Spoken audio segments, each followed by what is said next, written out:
वाले सेक्शन की तरफ चलते हैं और देख लेते हैं पहली न्यूज़, जो कि इंटर कॉन्टिनेंटल बैलिस्टिक मिसाइल की तरफ से आई है। तो देखिए, चाइना ने इसकी फायरिंग किया है, टेस्ट फायरिंग किया है इंटर कॉन्टिनेंटल बैलिस्टिक मिसाइल का, और ये परीक्षण उसने किया है कहाँ पर? पैसिफिक ओशियन में।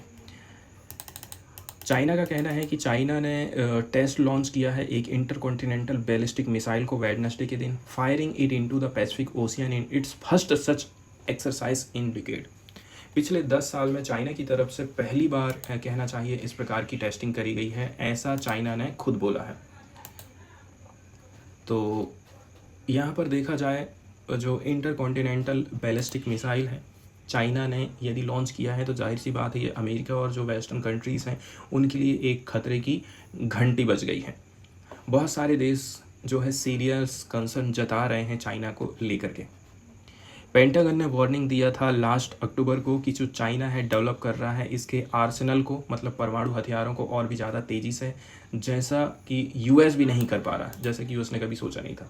वहीं यदि हम देखें, चाइना के पास में 500 से भी ज़्यादा ऑपरेशनल न्यूक्लियर वारहेड मौजूद हैं यदि हम 2023 तक देखें, एंड बोल रहा है कि आने वाले समय में 1000 वो कर लेगा सन 2030 तक।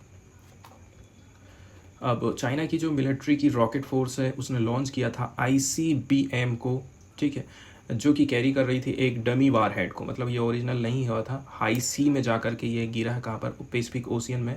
और ये टाइमिंग भी इसका बताया गया, 25 सितंबर की डेट रखी गई थी। इसके बाद बोला जा रहा है जो मिसाइल है जहाँ पर गिरना चाहिए था वहीं पर गिरा है, ऐसा डिफेंस मिनिस्ट्री का कहना है। अब ऐसा एक्सट्रीमली अनयूजुअल है and likely the first time in decade that we have seen a test like this. तो चाइना अपनी खुद की बढ़ाई करता है, उनका कहना है कि ऐसा पिछले 10 साल में अभी तक हम ऐसा कुछ नहीं कर पाए हैं। चाइना का कहना है, चाइना की डिफेंस मिनिस्ट्री का कहना है कि ये जो हम काम किए हैं ना, ये रूटीन अरेंजमेंट के हिसाब से किए हैं, हमारा जो एनुअल ट्रेनिंग प्लान है उसके हिसाब से ही हम ये काम किए हैं, और ये जो है international law and international practice के हिसाब से ही है, एंड हमने कभी किसी टारगेट कंट्री को टारगेट करने की कोशिश नहीं किया है। इसके बाद ऑस्ट्रेलिया ने क्या बोला, न्यूजीलैंड ने क्या बोला, ये सारी चीज़ें यहाँ पर बताते हैं। वहीं यदि हम बीजिंग की बात करें तो पहली बार टेस्ट फायर किया था उसने इंटरनेशनल कॉन्टिनेंटल बैलिस्टिक मिसाइल को साउथ पैसिफिक ओशियन में 1980 के दशक में। तब से देखा जाए, ठीक है, it has typically conducted such test in its own air space. इस प्रकार के टेस्ट उसने क्या है बाहर नहीं कर रहा था, अपने ही एयर स्पेस में वो करते रहता था। फिर अमेरिका कह रहा है 2021 में हमको काफ़ी दिक्कत पैदा हो गई थी, very concern about reported hypersonic missile testing by China. तो चाइना जो है अब इस प्रकार से बैलिस्टिक मिसाइल हो चाहे वो हाइपरसोनिक मिसाइल की टेस्टिंग हो, इस मामले में बहुत ज़्यादा आगे बढ़ चुका है।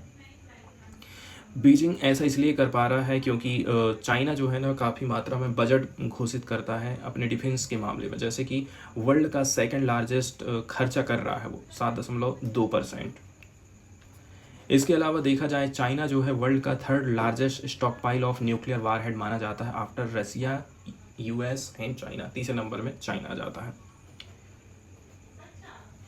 तो कुल मिलाकर के देखा जाए, चाहे वो अमेरिका हो, चाहे वो साउथ चाइना सी में रहने वाले ताइवान वाले लोग हैं, ताइवानीस हो, इनके लिए ये कहना चाहिए एक प्रकार से चिंता का विषय हो जाता है।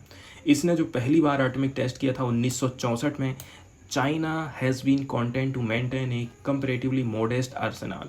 उसके बाद हालांकि देखा जाए इसके पास परमाणु हथियार जो है काफ़ी मोडेस्ट मात्रा में रहे थे, एंड इसने मेंटेन किया था कि ये जो है never the first to use nuclear weapons in a conflict. जब भी युद्ध होगा तो हम पहली बार परमाणु हथियारों का इस्तेमाल नहीं करेंगे जब तक कि सामने वाला इसका इस्तेमाल नहीं करता है।